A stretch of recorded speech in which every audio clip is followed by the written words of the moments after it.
have our slideshow that's going to come up, a little bit of an interactive section that we'll get started with. And it's a really general check-in that we would do with students and or with adults. When you did your sign-in sheet, there was likely a question that asked you, how were the adjustments that your family have had to make with COVID? How are they coming along? And so if you're open to engaging and sharing that, you're welcome to write your answer in the comments. Of course, it is optional, but it would definitely help us to get a pulse for who's in the room. The thumbs up is we are doing great. Despite any challenges that have presented, we're doing great as a family unit. The next is we're managing. Things have been challenging, but we're doing the best that we can. Third, we're having a hard time. The many changes and uncertainties that have had a negative effect on our family that we're experiencing are really difficult. It's difficult to stay above water. And then the last that we have is we need to talk to someone. I'm grateful that we have some practitioners and experts in the room who are ready to respond if you do need to talk to someone. If things just are not going well, and if you could benefit from connecting with a school counselor, social worker, just another someone else in the community of support that we have. And so I invite you to, leave a note in the chat. If you're on your phone, you may be able to do the actual emoji. And also to fill out the sign-in sheet where we asked if you do not want to engage as openly, just to get a pulse for what's going on in the room. Actually, I'm going to quickly look at the chat to see if anything is there before continuing on. Okay, so not quite yet, and that's absolutely fine. Again, feel free to share something if you're comfortable with doing that. All right. So we are going to go over to our list of panelists to highlight who we are going to have here talking this evening.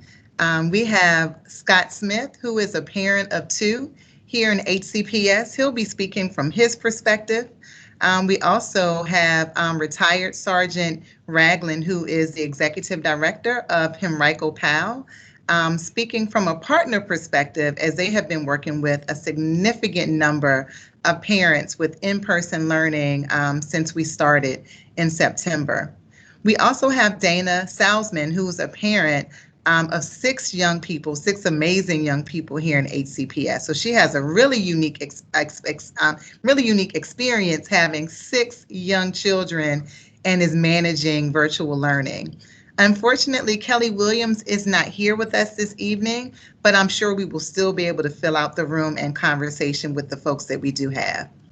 So let's get started. And Scott, if you are there, let's see, if you don't mind coming off camera for us, but we'll get started with you, Scott. Are you ready? Yeah, give me just 1 second. Hang on, Scott Smith, are you out there? I see that you're on camera. Are you okay? You're off mute. There you are. Do you hear me okay, Scott?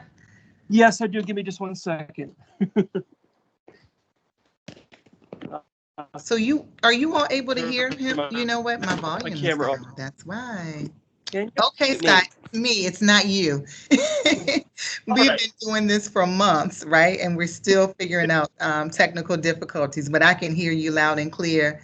Scott, thank you so much for joining us this evening. I know we've had a chance to talk briefly, but you are the parent of some of our youngest learners. Is it pre-K, yes, kindergarten, correct? Yes, that's correct.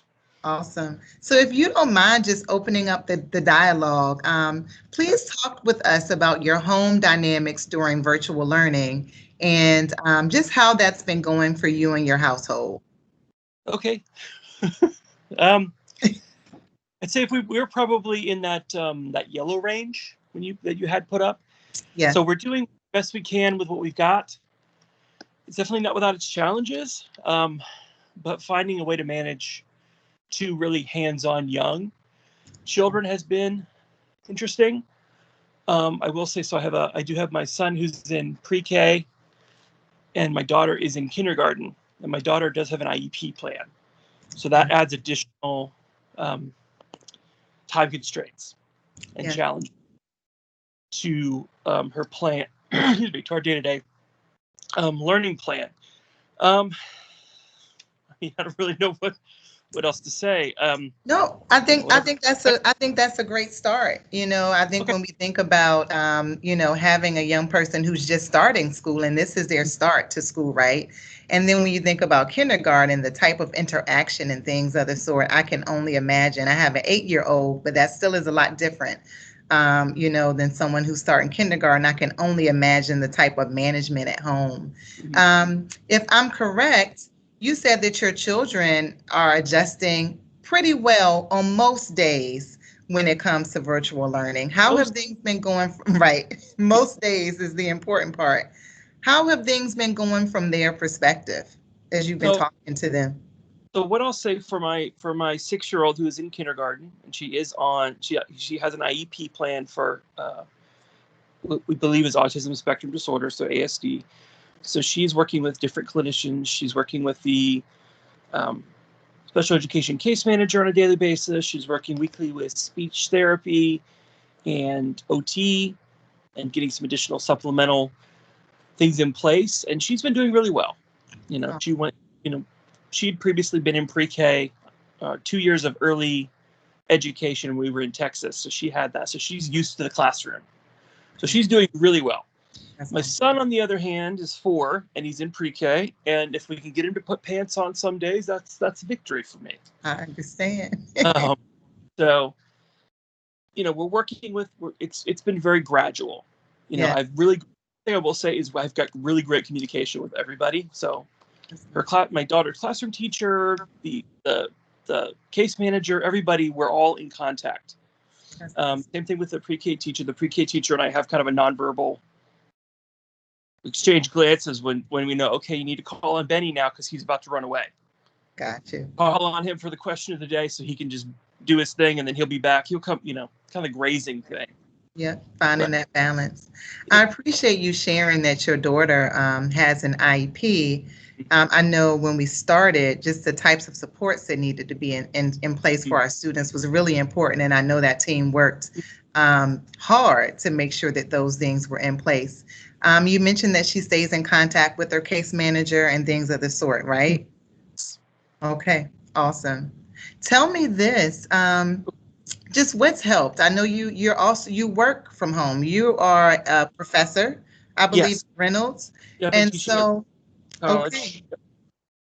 So tell me what some of the, even concrete approaches and things that have been helpful for you as a parent, even when you look at how things were going in September to even now in December, just what are some of the things that have really worked for you all in your household?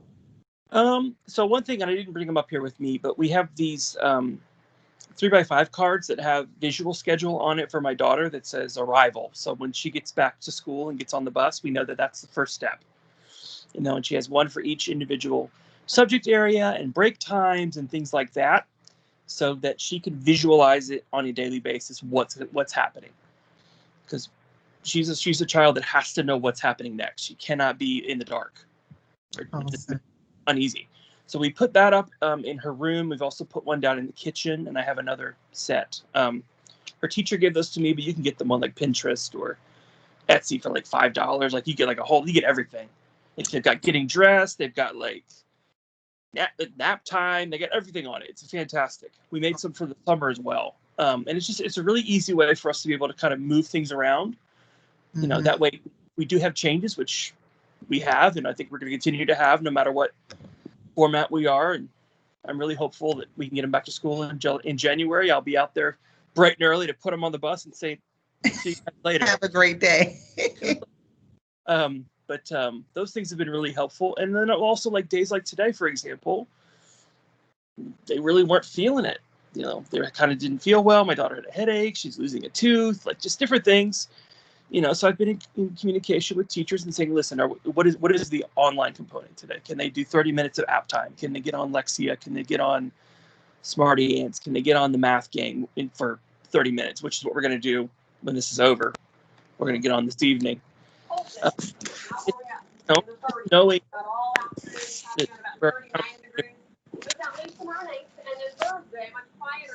Oh, I'm sorry, Scott, the phone went out a bit. And I'll just ask if anyone is joined, if you can make sure that you mute your phone, we would greatly appreciate it. Sounds good. I love the fact that that the teacher actually gave you the manipulative cards that you can use to move them throughout the day, because I would think that even provides some more consistency for the entire class. So they all have these cards that they're able to use as well. And I think another thing that's really standing out to me as you're chatting is the importance of that back and forth communication, right? I think what we've seen is that parents have had to lean in more. Teachers have also leaned in more to really meet in the middle to make sure that students are supported. And, just to even hear that there's that bit of flexibility that's been there with you even communicating today, I believe you said, how your child was doing, reaching out to the teacher and figuring out what works best to have things go as smooth as possible. Now, Scott, if I'm correct, you were planning to, and I'll even go back before I mention that, when we were planning this session, the thought was that we were going to be back in person. So we would have some parents who had sent their children in person, some who had, kept virtual, and really having a conversation around that. And so, 2020 has had a mind of its own for sure. And so while we're not, back in that scenario, if I'm correct, you were planning to send your children back in person, correct? And you're on mute, Scott. I'm sorry about that. Unmute. There you are. There we go. So we were on the fence at first. My wife and I sat down and we talked about it. And then I ended up taking both kids to the campuses for testing or meet and greets with the teacher, and all the the safety measures that are going into effect, most of them were already in place, and I was really particularly worried about pre-K because they're still developing those good habits. Right. And, my son's teacher really said, set me at ease. And she said, look, we got hand washing here. We've got sanitizers. We took a tour of the building and everything was kind of partitioned off. And, as far as I'm concerned, that's the safest we can be. From March until July, except for when we moved from Houston to Richmond, my kids hadn't left the house. They didn't go anywhere. We barely went anywhere. We took every precaution. My wife has had COVID tests and stuff because there was some concern. We quarantined, we over quarantined, we masked. We have a huge pile of masks, 75, hundreds of masks in the house. Every time I open a drawer, I find a mask. That just, to me, I felt at ease with it. So, that's the one thing I would say is if, there's a parent who's on the fence about it, I would really say ask those questions. Yes. Yeah. I feel really confident that, when the time comes and we're ready to send them to school 4 days a week, that it's going to be all right. Yeah. Yeah. And, it's a gut check that you have, right? You kind of go through the process and what's your family's experience been? And if you feel comfortable and safe, I would say thank you just for your continued flexibility and still hanging in there. It's a push and it's not easy. But it really sounds like you all are getting into a groove. Yep. With the youngest of learners, I can only imagine every day is probably very exciting for you. I'll use that word, as we're kind of maneuvering through, but just to see the growth that's happened, even from September to now. So just thank you for sharing. And Scott, I know you'll stay on the line. We likely will have some questions that'll come up, but I think you're a great segue into Sergeant Ragland, who's on with Henrico Powell. We've been able to work really closely with a few of our out-of-school time partners. H. Powell is one of them.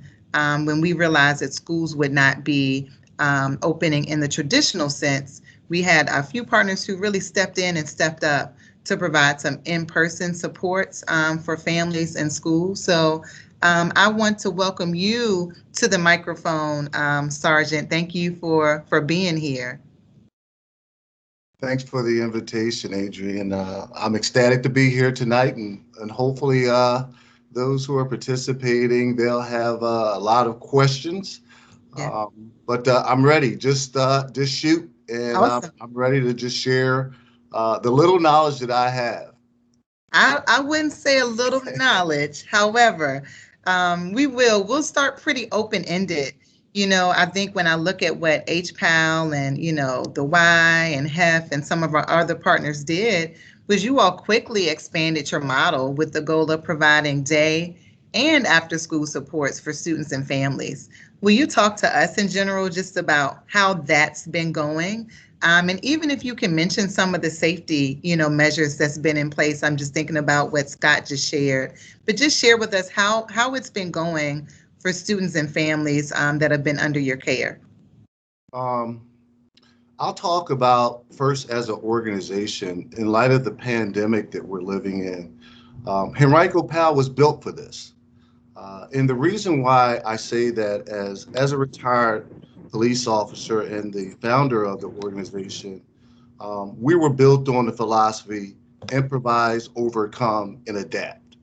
Wow. One of the things that I have always conveyed to our staff is that we must be flexible, we must improvise, we must overcome, and we must adapt no matter what situation we're presented. And a lot of that has to do with, in law enforcement, for example, when there's chaos and confusion, most people run away from it. Well, in law enforcement, we're taught to run to it. And that's how we really attacked this whole pandemic. When we were presented with the pandemic, with the coronavirus, and we had to shut down our after school program, we immediately start planning, okay, how do we reach out to our families? How do we remain viable and provide our students that have been entrusted to us in the community we love with the structure and support that they need? And we start working on those safety measures that was put forth by the Henrico County Public Schools Health Plan, along with CDC guidelines. And then because our program is all about building relationships between police officers and youth, we had to follow some of the guidelines of the police department so they would feel safe engaging with our kids. So what we did was we started through the help of Henrico County Schools. We identified 3 sites, and we start working on those sites and talking with you guys to make sure that our kids were safe. They were in pods of 10, no more than 12 max, but the majority of them are 10 or under. And every day they would only interact with their instructor. So we were able to not only keep our kids safe, but making sure our staff was safe, and there would be no intermingling whatsoever. So that worked great. And within our program, we have a philosophy here at Henrico Powell when it comes to engaging kids, because we're all about enriching kids' lives. We believe that kids need 3 levels of support to be successful. They need their nutritional needs met. That's why we're providing the breakfast, the lunch, the dinner, and the snack. And also they need that support and encouragement when it comes to homework. So even though we're there with them when they're going through the virtual learning, after the virtual learning has concluded, we're there to help aid, assist, and encourage our kids in getting their homework done. And then the last component that we believe that to make kids successful in life is to meet their recreational, social, and athletic needs. And after the virtual learning piece, we transition right into our wraparound service that was mentioned, and we provide STEM, uh, virtually through our STEM coordinator. We provide chess through our chess coordinator, dance, arts and crafts through our partnership with the Culture Arts Center Glen Allen. And then last but not least, we're providing financial literacy. So our kids are getting that full gamut of a curriculum that we believe that will be a pathway and a segue to them being successful in life. but more importantly, because of the uncertainty and the anxiety, and I listened to Scott, and he was right on point. We're just trying to create that whole family environment for our kids and create that structure for our kids because, to use an analogy, uh, I grew up in Philadelphia. Don't hold this against me. Uh, and I always wasn't the the most well-behaved kid. I'm trying to put it mildly. So I spend quite a bit of time on punishment at home. And I liken this whole pandemic that we're experiencing, I'm likening it to all of us, our students, the parents, the administrators, our educators, everyone. We have been put on a 9-month punishment. And what's so critical and what's so important when it comes to our students is kids are pretty resilient. We just need to take the time, provide them the structure to succeed in this unusual circumstance that we're encountering right now, but keep the lines of communication open with them, explaining to them what's going on, and we're all facing it together. Yes, yes, indeed. Wow, thank you for that overview. And I hadn't thought about it as a 9-month punishment. But when you're sitting in punishment, you think about things, right? And so I think it's been a collective, reflective moment that we've all had this year, despite everything else that's going on. I think we've had some just collective time to just reflect and, figure out what moving forward will look like.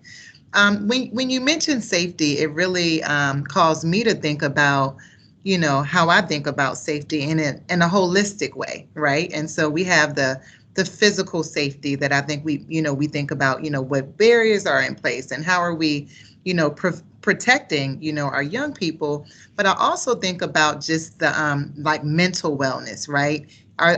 Do they feel emotionally safe? And so I'm curious because you all have been seeing so many young people, what are some of the things that have come up at some of the sites, some of the supports that young people have shared needing when we're thinking about some of the emotional and some of the other mental supports as they're doing something different, right? They're going in person during a pandemic and kind of moving through life as normal as possible, but it could be a shift. So all of that to say, what are some of the supports or just things that have presented themselves with some of our students in your program? Well, fortunately, out of the approximately 120 students that we've been blessed to support during this full-day program, we haven't had a great deal of problems. Now, I'm not saying we haven't had some kids act out. They are kids. But we've been very good in terms of, talking to our kids, monitoring our kids, and working in a very collaborative way with the parents. One of the beauties of our program is that we're not under the same restrictions that schools are under. This is truly a partnership, and everything we do is mentorship. In this particular instance, yeah, we've been blessed to be one of the 3 organizations selected. But we can have those real conversations with our parents. And sometimes if a kid is acting out, if they're feeling uneasy, if they express some type of difficulty or uncertainty or problems, we can have that conversation with mom or dad, and we can offer our support. Now, one of the things in PAL we're fortunate is one of our stakeholders is Henrico Mental Health. So when we're always in lockstep, when we notice something wrong, we offer Henrico Mental Health as a form of support if needed. Now, there have been times where they've just gotten frustrated and they may start crying, and sometimes you just gotta give them a pat on the back and give them that support. And if they want to talk to mom and dad, call mom and dad. But it's really it's that whole village effect. So we're constantly monitoring our kids to make sure that in a very holistic way, they have sound mind, body, and soul, if you will.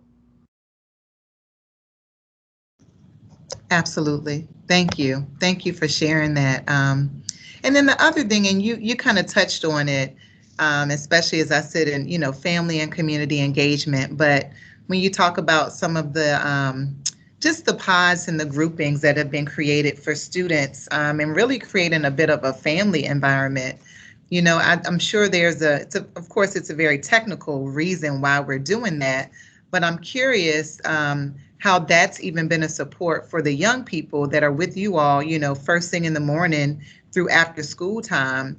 How has that even kind of pod approach supported students when we're talking about some of the social supports that you were just mentioning? Well, I think it comes down to it provides them that level of support that you mentioned, and the structure that's needed, because they're in a group. It may be anywhere from 5 to 10 students, and it's a family environment, and it's a positive and a productive family environment, because at the end of the day, we want to make sure our kids are adjusting and really navigating through this whole virtual learning experience, which can't be easy on our kids, but also making sure that they're getting that social engagement, and they're developing probably even more so because the groups are smaller. They're developing a closer, not in proximity because we're keeping them all 6 feet apart, but they're developing that kinship, if you will, with. And I'm real curious to see. I suspect there's probably going to be some tears at the end of the day this Friday. So it's just all about providing that support to our kids and creating, that pod has really created. Awesome. Thank you so much for sharing out. And again, I know you'll stay on the line as questions come up. We are now, and I know Alexis is working in the background to get our other parent on. So let me see. Is Dana available? Okay. So give us a second. We're working through some of that. In the meantime, I know we did have a question in the chat. And so I wanted to lift that up now, and then we'll go over to Dana. But the question was, what supports are provided directly to parents to help families navigate the myriad of challenges associated with distance learning? Great question. I think as a division, and even I can speak from our department, we have really explored a lot of things. When we started in the process, we realized that there were just some of the basic needs that families needed support with. And what we saw in March still stands true for December. And so whether there were food supports, it's still very persistent. We have, provided whether there's weekend bags and things of the sort. We are now still able to support, even if it's with gift cards for families, when it comes to them having groceries and things at home.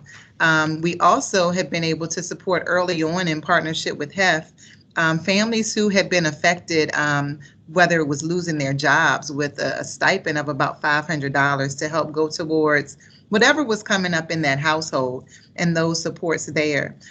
We've continued. I'm looking at our supervisor for our social workers who's on the call, our counseling team, our family advocates. We have a myriad of just support staff who may not work directly with academics, but is really trained to be in tune with our students and our families when it comes to some of the concerns that may persist.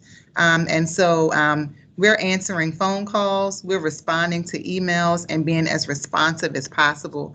I think one thing that has been a big learning lesson is that we're all going through this together at the same time. And so what the sergeant mentioned earlier about leaning to our partners.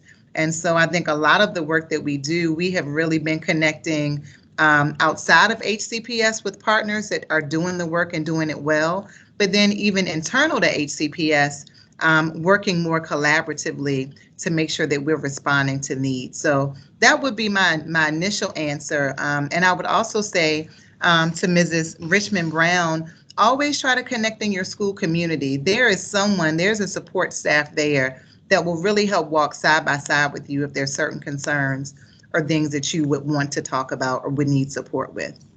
Also, Adrian, I'd just like to share. Good evening. I'm Jan Parrish. I'm the supervisor for school social work services. Hi, Lissa. It was so good to see you. um, I just wanted to also share that we are providing school-based mental health services. We are engaging in the provision of teletherapy. We do reach out and provide individual sessions with students with parent permission. We are continuing also to have to hold groups. I was on a call today and conducted a group with several middle schoolers, and it was a really nice interaction. Just listening to our students talk about their experience, it helps so much for them to be able to share. They're missing all of those social contacts, but they're feeling the anxiety that goes along with the isolation and the uncertainty of what's going on. And so it helps for them to be able to talk it through. So we are providing those services still. Even though it's virtually, we've learned a lot of things about teletherapy, and so we are really happy to be able to provide those services. I will also share that within the Department of Social Work, we have been working with the re-engagement teams within our schools. Our re-engagement teams are dispatched to go out to families to check on students. We are doing check-in, check-out, just to keep our connection with students and families. That helps tremendously. We are also working through the engagement team to assess for what families' needs are. And we covered the geographic area of Henrico, meeting with families, talking with students about what their needs are. And of course, we see quite a spectrum of need, and the needs continue to grow. And so everything from families who are challenged with the loss of their homes, those that are challenged with food insecurity, challenged with I would say employment, lack of employment, all of those things combined with a lot of other variables that families are experiencing.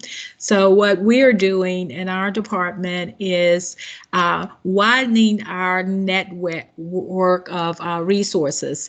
Trying to make sure that we partner with community agencies that can help us to quickly link families to services. And we have worked beautifully with, I would have to say that I am so proud of Henrico and the fact that we have such a partnership here. I have not been turned down for one request that I've made. Whether it was a request that maybe took a day to get there, but they were working on it and provided it.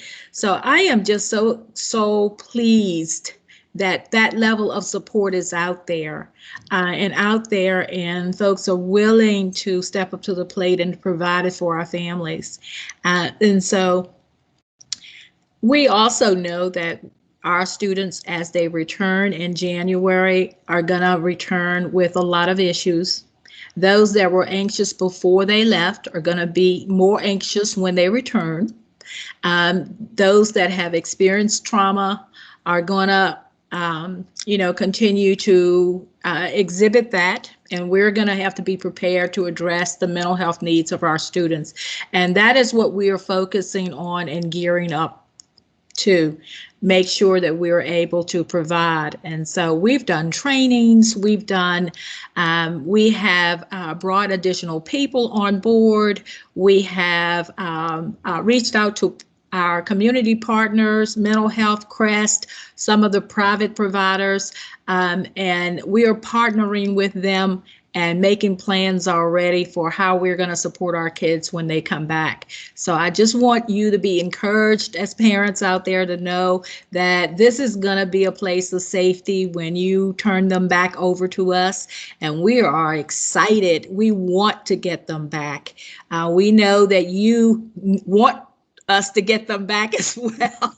And that's wonderful, because that's where we are as well. We miss our students tremendously, and we know that they are ready to be back at school, and we want to be ready to make sure that we're there and able to provide for whatever their needs are when they do return. Yes, indeed. Thank you so much, Dr. Parrish, for shedding that additional light, for all of the work that your team is doing to be intuitive about anticipating the needs that our families will have. I love the teleconferencing too, right? I mean, we've all had to shift and mold and figure out how to be so responsive. So thank you for that insight. And I know you'll be on the call as well, a wealth of information and insight for us as we move along. So you all, I am hopeful that Dana is able to join. Dana Salzman Booth, are you all on the call? Now you may see her pop up through Alexis, but Dana, are you there? Yes. Okay, are you all able to hear Dana? Okay, we had a bit of technical difficulty. Are we able to hear her? Okay. Yes, I can hear her. Okay. Well, first, you all don't see Dana, but Dana is, I think, a modern day superwoman. Okay, she's at work right now. Okay, right, Dana, you're a PCA, and you work with where you call COVID County, right? So you work in the field, right? You're a mom of 6. Correct. Okay. And you have made time in your evening for us. And so I had to make sure that we figured out how we got you on here. So thank you for being flexible. I know you were having a little bit of time with logging in. Well, all right. I appreciate you guys for having me. Absolutely. Dana, we'll hop right back in, to you. I mean, parents who have multiple children are just very near and dear to me in general, but especially during virtual learning and knowing all that has to be done to support your young people. Please tell us, and my general question has been, how is it going? How are you doing? How have you been maneuvering through virtual learning in your household? I will be honest and say that some days are better than others.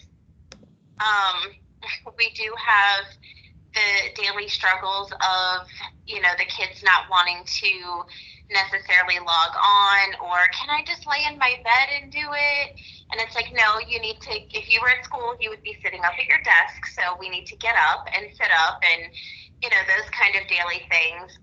But we've just kind of had to stay in the routine of, getting up, going to school, doing your everyday things that you normally would have to do if you were actually in a classroom. Mm-hmm. And that's kind of how I've been approaching that situation with them. Consistency, right? Consistency and just staying on it, which I know it may feel difficult, but after you do it for a while, it gets them into a habit of expectation for sure. Now, another thing that's unique, and if you don't mind sharing the age range of your young people, but you have some that are doing virtual learning from home, but then you have others who are actually going to an in-person facility, correct? Yes. So I have a 16 and almost 18-year-old high schoolers that are virtually learning from home. I have an 11-year-old and a 13-year-old that are at a virtual hub at the Glen Allen Cultural Arts Center. I have a kindergartner who does the virtual hub at Wilder Middle School, and then I just have a 1-year-old at home. Okay. Just okay. 1-year-old. I know. Just the 1-year-old at home. The 1-year-old is just exactly. just the 1-year-old at home. Wow. Okay, and so I guess it pans out. One thing that's really been interesting is as I talk to parents, the role of some of our older students in supporting in the household with some of our younger learners. Curious if you have any lessons from that, your 16-year-old or your 18-year-old or maybe even your 11-year-old, how they've been really rising to the occasion to support the household when it comes to virtual learning. So I'm not the most tech savvy, as we can see. I have had to, my oldest daughter has stepped up and on the days where my kindergartner, who has to use an iPad, on the days that he needs to stay home, she definitely steps up and she logs him in and logs him out and helps him navigate to the different areas and the different activities that need to be done on the iPad, or on the days where I've had to, if I've gotten called into work and I can't be at home.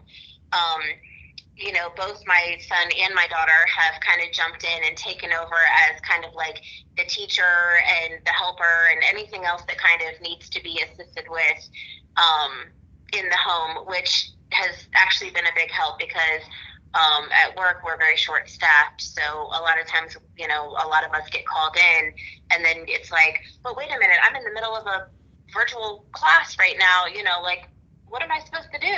And then you kind of have to make the decision of, do I need to go to work or do I stay home for the next 2 hours and kind of help them navigate through the screen? My two oldest have definitely stepped up and taken over that part for me when needed. Awesome. And again, as we were talking earlier about, oftentimes when we think about social supports, you think about supports outside of the home. But I think what we've seen even now is even within the home, who is able to do what to move things along. And so kudos to your young folks for really stepping in and being the experts, so to speak, when it comes to this technology and, schedule and things of the sort with supporting the younger students. Now, I would imagine just, by nature of you being a mom of 6, that you would have impeccable time management skills. You are likely extremely organized and just naturally a planner is my guess. And so I would say, which strengths have you had the chance to really lean into despite the challenges of this year? What's really helped to push you through it all? I have actually had to work more on the organizing because I had to, when the virtual learning first started, it was kind of like, okay, everybody's big enough to kind of get on their computers, listen to the teacher, kind of follow along, do what they need to do. But then when the reality hit of they don't really know fully what's going on, and then, you have them where they have the computer on, but they're watching TV and things like that. So I've had to get organized and set up an area just for, hey, this is where we do our school. There's nothing else allowed in this area. And I've had to really, between the organization and a time schedule, I had to write down, hey, this is a master time thing. This is kind of what everybody needs to be doing during these times. Anything outside of this time, you're good to go. You're on your own. But definitely the organizational skills of keeping everybody's little stuff together in a cubby hole or in a little box, one of those Tupperware kind of big boxes. We put laptops and earphones and all of the necessary items for class in those boxes. So that way everybody has what they need when they need it and they're not running around, looking for it. And if anybody needs to know what they need to be doing, the calendar and the time clock is right there for them to just look over and say, oh, I'm supposed to be doing this at this time. Let me get there. Yes, indeed. And sometimes you just learn what you need as you're doing it, right? And so your ability to quickly assess, see how things are going, and just put something in place, I think has really been the name of the game for most families and households. I'm also thinking about you just in your profession. And so, you're being a COVID nurse. You likely have not had any downtime and you've been working, prior to March, of course, but really throughout the pandemic.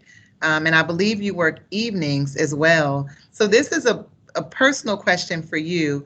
But Dana, how are you taking care of yourself as a parent, as a professional who is continuing to work through the pandemic? What does self-care look like for you? So that is something that I am currently working on. I don't really have a lot of downtime per se, but I am learning I found a hobby that I enjoy doing. I recently got a little Cricut machine, and I can make all kinds of pictures and stickers and T-shirts and things. So when I do have some downtime, I've been trying to work on that. I'm trying to stash a little bit of money away during this time where we get a little bit of bonus pay for working with the COVID patients.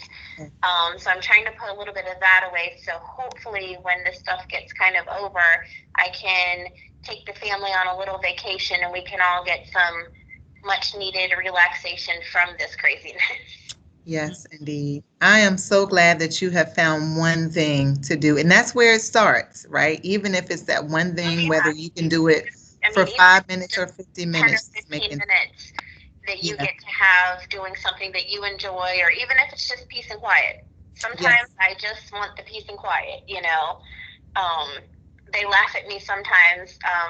The job I previously had before this one, I would work 7 to 3, and when I would get off, I would sit in the parking lot for 30 minutes and check emails, and you know, because my phone is constantly going off all day between Power School and Schoology, with all of the notifications from teachers.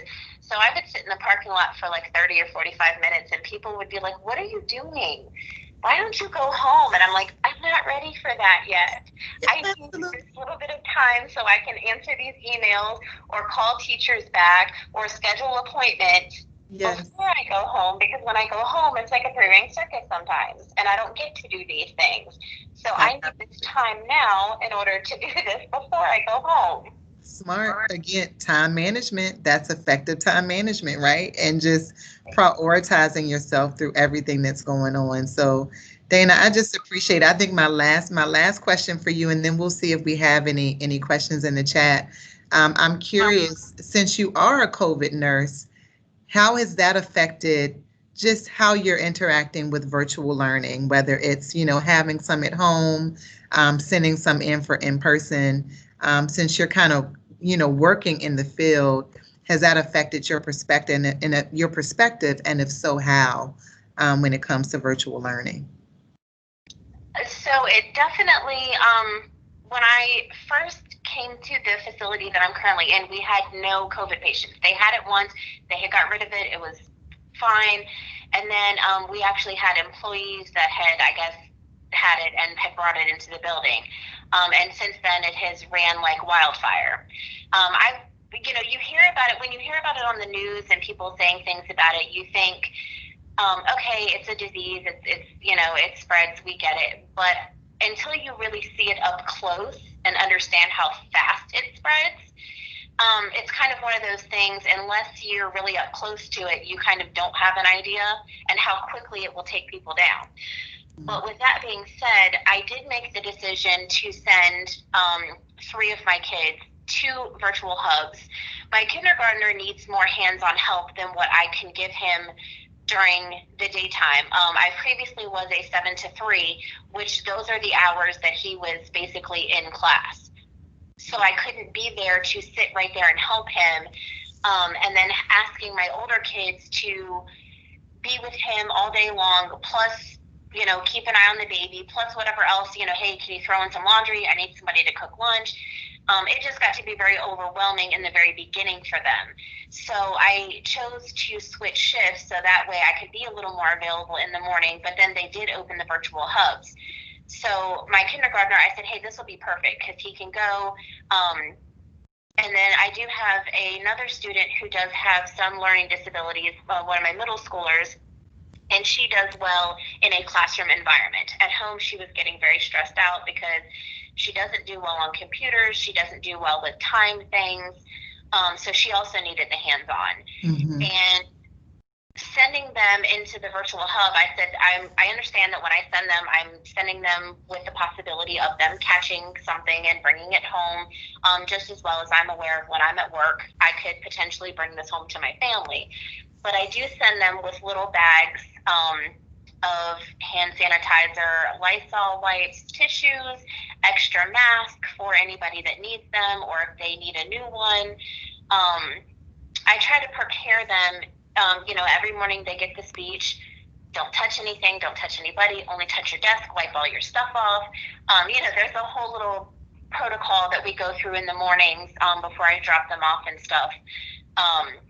And I think that as long as they're doing the things that they're supposed to do, and the schools are doing a great job of upkeeping their end of what they need to be doing, such as sanitizing the desk and the areas and making sure that all of the kids are doing everything that they're supposed to do. I'm good. Everybody's doing all the things that they're supposed to be doing. So then we haven't had any issues thus far. And the hubs are actually getting ready to be finished on the 18th. So after the 18th, when school starts back up, they will be just virtual learners at home. Okay. So another transition. Wow. Dana, I just have to share because I know you don't see the screen, but we've got a few comments in the chat. Dana is my hero is one comment for you. Another, this woman is awesome. Kudos to her. And someone else who's just saying that I can relate, sitting in the driveway for a few minutes when their children were younger. So Dana, I just want to say thank you, as well as everyone else here, but thank you for making time while you're at work to come online and share some of your experiences. Thank you for staying encouraged and just for showing us how you have even been able to maneuver through all of the changes of this year and still show up, for your students. You're showing up for us tonight by providing this insight. And now you're showing up for yourself too by getting some of that self-care time in. So thank you so much for being here. Those are all of our panelists for the evening, but I do want to, see, and I know it's 6:59. We may have time for one question if there is one. I did notice one in the chat, and it was about if there would be, if vaccines would be, what was the question? Mandatory. I don't have that. Well, the answer is there is no answer for that. That conversation hasn't started. I will say we have a health committee that is really walking us through, and there are several experts on that, and they've been walking us through from day one about next steps. And so I would just say stay posted as we all are to figure out what 2021 has in store for us.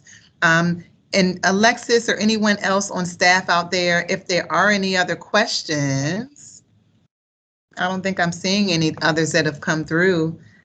Just a big thank you. Thank you to our panelists who took time this evening to share out their experiences.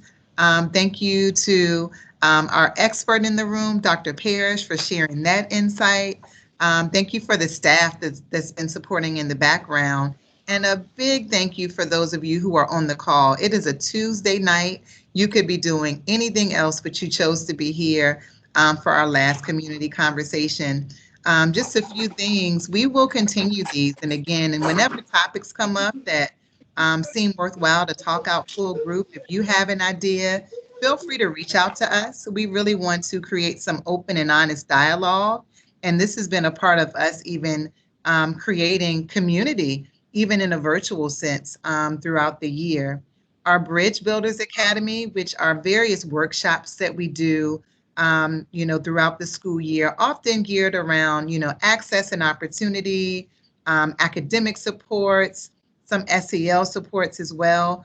Those are kicking back in gear mid-January of 2020. Hopefully someone can drop that link in the chat so you can see what we have planned. And beyond that, we are wishing you all an enjoyable, restful, reflective, and fun winter break.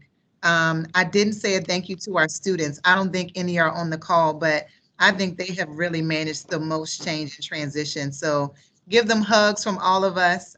Tell them thank you for being so flexible and understanding with everything that's happening as we've tried to maneuver throughout the school year. And I wish you all a happy holiday and enjoy your winter break. You too. Thank you for having us. Thank you. Absolutely. Thank you all.